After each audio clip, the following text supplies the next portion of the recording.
Alright guys, welcome back. I'm going to do a little update on the truck here. I've had it for like 6 or 7 weeks now. But I will say, hands down, best truck I ever bought. Best truck I've ever owned. It's not much. It doesn't look like much anyways. But I have huge plans for this truck. Might not get to it this year. Maybe next year, maybe a couple years until I get to it. But eventually, I'll get to it. But we've done a lot to this truck since I bought it. It was kind of not in the best of shape when I bought it. But let's go ahead and do a little recap of everything I've done. So, starting with the interior, I replaced the window regulators on both sides, the door switches. This truck didn't come with keyless entry from factory, so I had to replace all the components to get that to be able to work, function. There's BCM, the anti-theft module and whatnot behind the cluster I replaced. I do have a Denali cluster swap on here. Also, I got a DIC, a driver information center, for people that don't know, wired in, installed. I just gotta make a bezel for it. It works. What else? Shifter linkage for the four-wheel drive. It's kind of missing parts of it, so I had to get those pieces put back together, kind of how to modify it too, whatnot, and get it to work. But it works now correctly, or the way it's supposed to. Oh, I had to replace that airbag because whoever replaced it didn't replace it the right one, so the connectors didn't match up, so I had to replace that. Replace the shifter mechanism. This right here, the shifter handle and the mechanism, had to replace that. This is a GMT 900 style shifter. This came out of like a 2012 Tahoe, I think. I bought it off eBay. Replaced the fuel pump because the fuel gauge didn't work. Replaced the mirrors. I had tow mirrors on it. I replaced the mirrors. It's got 33-inch mud gaps. Those are the old tires right there.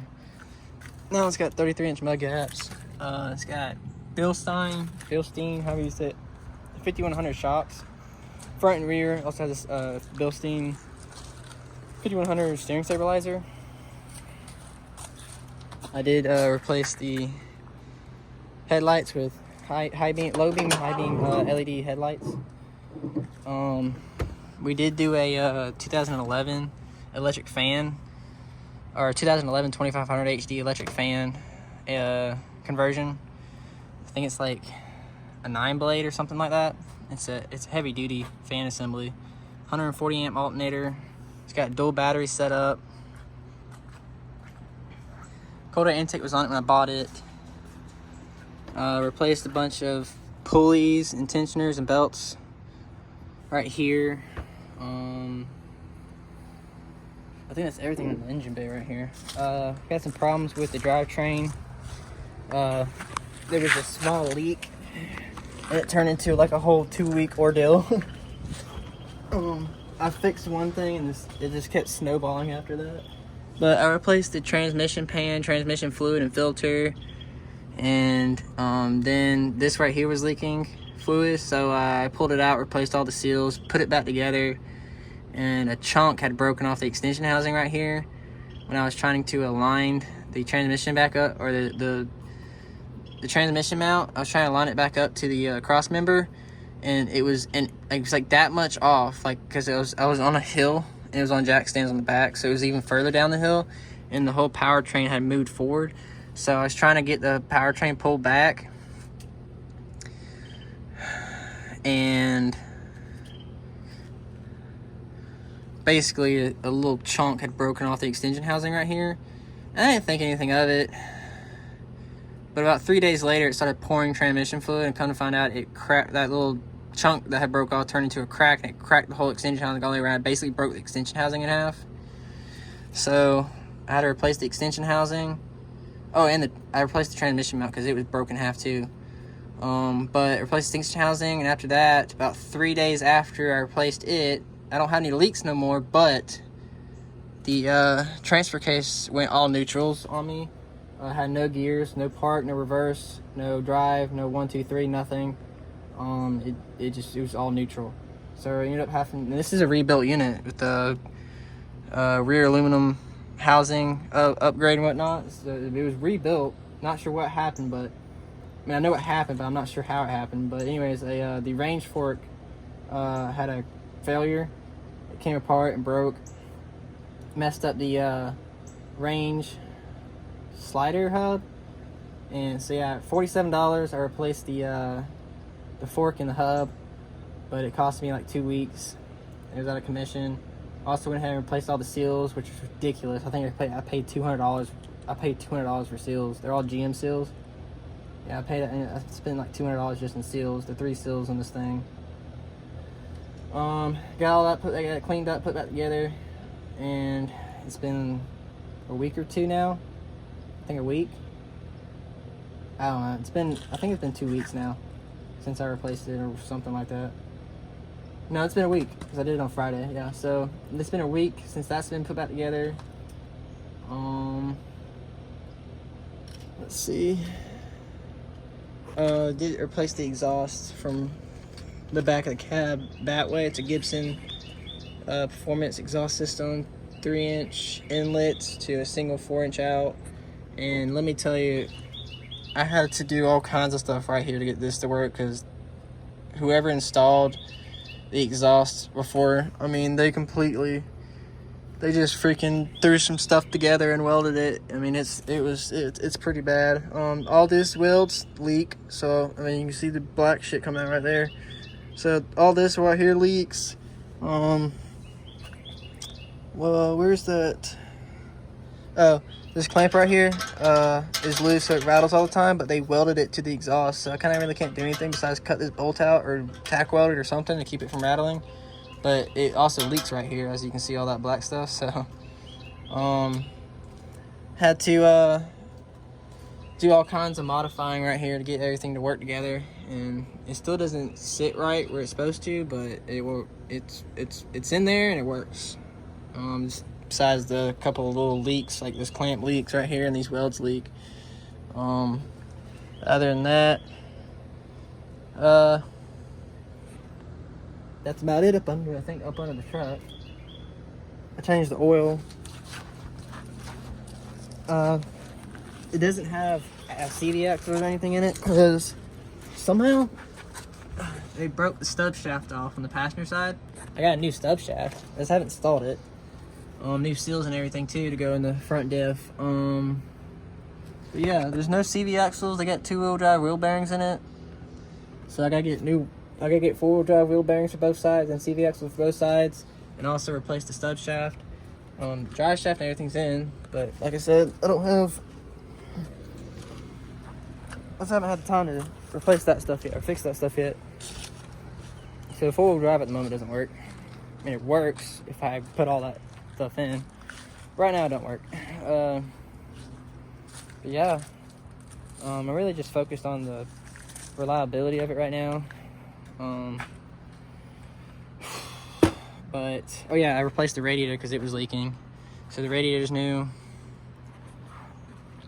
Let's see, I think that's about it. I mean, I've replaced a couple little ins and odds here, nothing really important, but I put a lot of money. I put probably like $5,000 worth of parts on this thing. I mean, heck, the radiator was $300. This fan and cylinder was $300. The wiring harness for the electric fan conversion was like $160, $150, something like that. That battery was like $100, and I had to get the cabling for it. The alternator, I think, was $200 or more. I think I spent like $200 on this cluster. I got that from the junkyard. The BCM and stuff, it originally came from the junkyard, but I had the junkyard BCM that I bought. We ended up having a problem with the interior lights and the horn, so I bought another BCM and had the VIN programmed into it, and that BCM costed me, that was a $30 BCM, and I paid $89 to have it programmed. And then I'm still gonna have to figure out how to program the airbag light. So I gotta program the airbag module to the new BCM now. So, and then I gotta get the mileage corrected on that cluster. Transfer case costed me like $300 to fix. The transmissions costed me like $600. So I bought all new electronics for it too. All the electronics in it are brand new, GM parts. The solenoids, wiring harness, all that's been replaced. Pan's been replaced, filter, fluid change. Extension housing, that was $200 because I bought 2 different extension housings. I replaced the first one with a GM parts, and then when I got everything back together, it made a cracking noise. And I didn't want to take any chances, so I took it back off and just bought another housing. So that was $200. So now I just have an extra extension housing. There's nothing wrong with it either. It just, I guess the metal was flexed the wrong way or something. But anywho, it made a noise, but there's no cracks in it whatsoever. But I didn't want to take any chances on it again, so I just bought a second one. So that was $200. I do have one CV axle, it's a used one. But I don't think I'm gonna use it. I think I'm just gonna get 2 brand new ones. But yeah, it's a really good truck. I mean, it rides so smooth, it runs great. But yeah, my future plans with it, I have a lot of plans I want to do to it.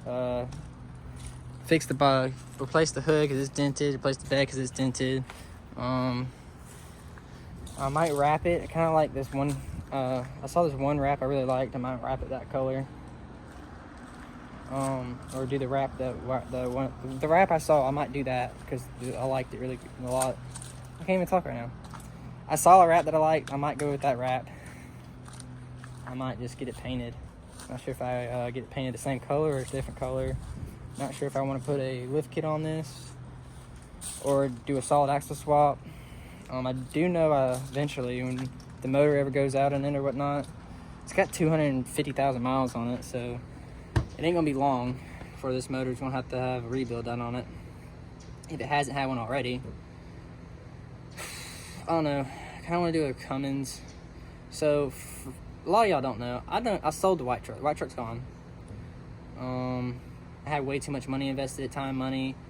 I had a lot of things I still wanted to do to it, and honestly, sometimes you just gotta cut your losses. Like I said, I had way too much money in that truck for what it was worth. Let's just say that truck was worth $5,000, and I had probably 5 times that in it. So, and what I was wanting to do with that truck, I probably would have had even 5 times more, or even more into it. So it wasn't worth it. It was costing me way more money to drive than to sit. So I was like, you know what, let's just sell it and get something more practical. So anyways, I sold it, bought this, and honestly, I'm glad I did. I mean, there was so much stuff I couldn't do with that truck that I can do with this one. This truck is all around better. So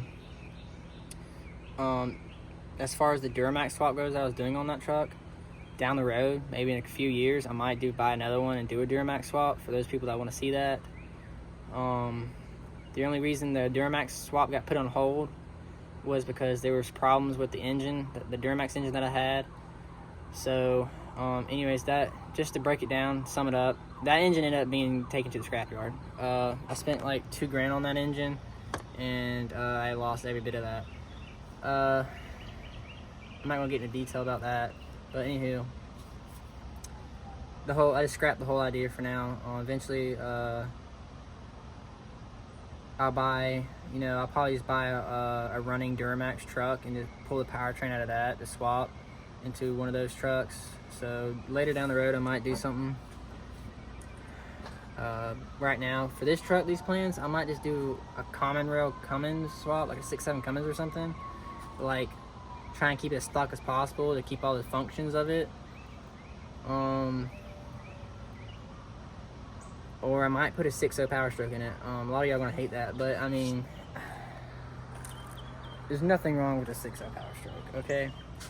Y'all can say what y'all want about it. There's nothing wrong with it. You can say whatever you want about it. I mean, everybody has their own opinion. But as far as that goes, no one's ever really 6.0 swapped a Silverado that I know of. But everybody's Cummins swapped a Silverado. Maybe not 6.7 Cummins swap, but everybody's Cummins swapped them. So either I'll do a 6.7 Cummins common rail in this truck eventually, if this YouTube channel blows up. I might. Or 6.0 Powerstroke. Did I say that already? No. Oh yeah, 6.0 Powerstroke. So yeah, that's the future plan. I do have an axle I'm thinking about putting in this truck. So I had an axle. It was a Dana Super 70 axle that I was going to put in the white truck. I never got around to it. It's in the shop. It's supposed to be 5 inches wider than the axle that was in the white truck, so it fixes the problem where the rear tire is further in than the body panel. It looks dumb. It needs to be flush. So the front tire is flush, but the rear tires, they stick in a little bit for certain reasons, like turning in tight parking lots or something. I don't really care about all that. I mean, I've had trucks with wheel spacers and wide tires and whatnot. I've never had any. I didn't see any different size if you're in a tight parking lot and you're trying to go around a curb. You know, your tire sticks out a little bit further, so now it's going to hit that curb probably. But other than that, it really doesn't matter. Turning radius, it isn't. I've never noticed a difference. So, especially on such a short wheelbase. I mean, this is a long bed, but yeah. So, anyways, might throw that axle in here. I think this axle is actually 2.5 inches wider than the axle in the white truck. But the axle that I want is like 5 inches wider, so it should be 2.5 inches wider than this one. I don't know, I have to do some measurements, see if that's correct. But there's also a problem with some backlash. The pinion backlash and whatnot, the ring gear and pinion backlash, there's an excessive amount of play in it. So there's another reason why I should replace the rear end.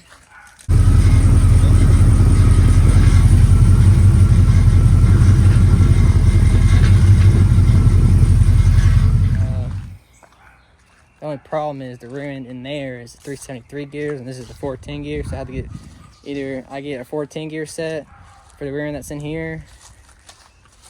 Let me show y'all this rear end. I hope I'm not too close. This is a brand new camera, so I'm not sure if it's too close or not. This is the Dana 70 or Super 70 axle. Basically, I got everything cut off and grinded off. This is off a Express 3500 van, 2005. So the shock mounts and the shock mounts are in a different location, or at least one of them is. The spring perches are going to be the same, I believe, for that truck. But for the white truck, it wasn't. That's why I cut them off. But anyway, it's got new spring perches. I just got to get them on and welded. That side's not grinded yet. This side is. I do have a couple little nicks in the axle right there I got to fill in and grind down. But other than that, I got to do some grinding, tack weld these on, make sure, do some measuring, whatnot, tack them on if they're right, burn them in. But, oh yeah, and the brake line. So the Express van, the brake line just goes straight up to the body. But on the truck, it runs down, brake line runs down and goes to a little block right here, and then goes straight up to the body. So I have to run brake lines to it, or brake lines for it. Get the spring perches and shock mounts welded on, and then we can throw it up in here. And honestly, the gearing doesn't really matter right now because the four-wheel drive doesn't work because of that stub shaft down there, and they're not being CV axles, obviously. So four-wheel drive doesn't work right now, so I'm not really worried about the gearing right at the moment. And I can just jump on HP tuners and say that it has 373 gears and then program it into the computer. But yeah, as far as that matters, it doesn't matter. So at the moment, and I can get like the it's a universal parking brake kit. It's supposed to just be plug and play. You can plug it into your factory setup and it works with that axle and whatnot. So I think that's like $150 or something like that. So then my parking brake will work, because the parking brake cable doesn't work right now. I'll show you all that. Half the cable is like missing. Let's see, where's it at? Yeah, right here. They got it zip tied up right here, and the other half of the cable is just missing. So I gotta fix that. But if I do the rear end swap, I'll just fix it with the universal kit that I can buy. And everything's the same. It's like the exact same axle, pretty much. It's at 373 gears, and it's like 2.5 inches wider. So I might do that.